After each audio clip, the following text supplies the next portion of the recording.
There is a village where shadows breathe. It lies beyond the reach of maps, beyond rivers that have forgotten their names, surrounded by woods that never tell the same story twice.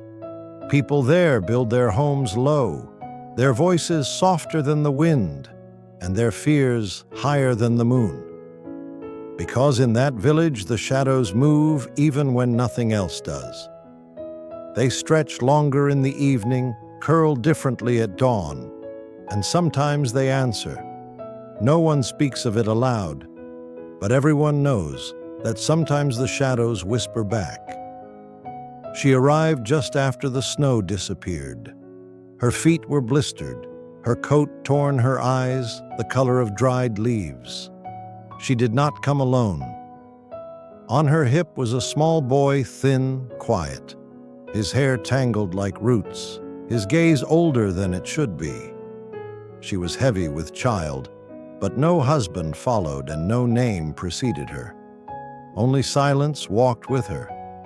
They let her stay in the house by the trees where no one else would, the one where the window never stayed shut and the light never lasted long.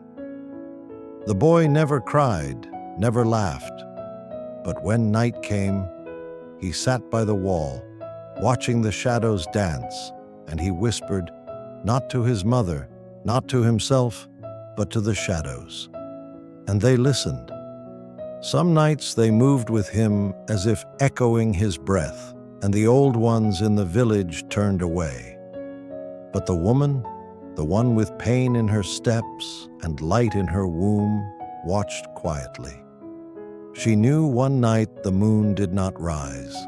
The sky refused all light. The stars closed their eyes and the wind forgot how to sing. In that thick and living darkness, the boy stood up and walked into the forest.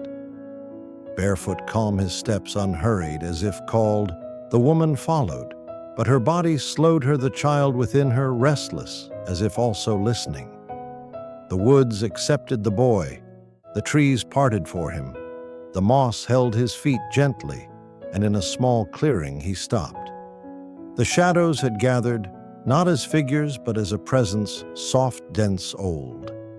They rose from roots, from bark, from breath, and they asked him to speak. He did not use words, not as we know them. He spoke in feelings, in memory, in dreams, in the rhythm of things left unsaid. He asked why the world forgot to feel, why people feared the dark, when it was only the mirror of their own depth. He asked what waited in the silence, what listened when no one else would. And the shadows, they answered, not as sound, but as knowing, as warmth, as a voice that doesn't come from outside, but from within. The woman reached the clearing too late to stop him.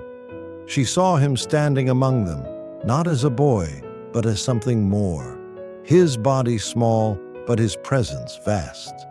The child inside her stirred, and for a moment she felt them both speaking without sound.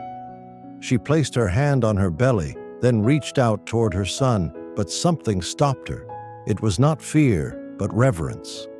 He turned slowly, his eyes glowing like embers in mist. And he said without sound, I remember she understood, not with her mind, but with the part of her that mothers carry, the part that hears long before birth and long after death.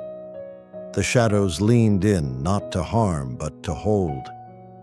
And the woman knew that this forest, this night, this moment, was older than her pain, older than her silence.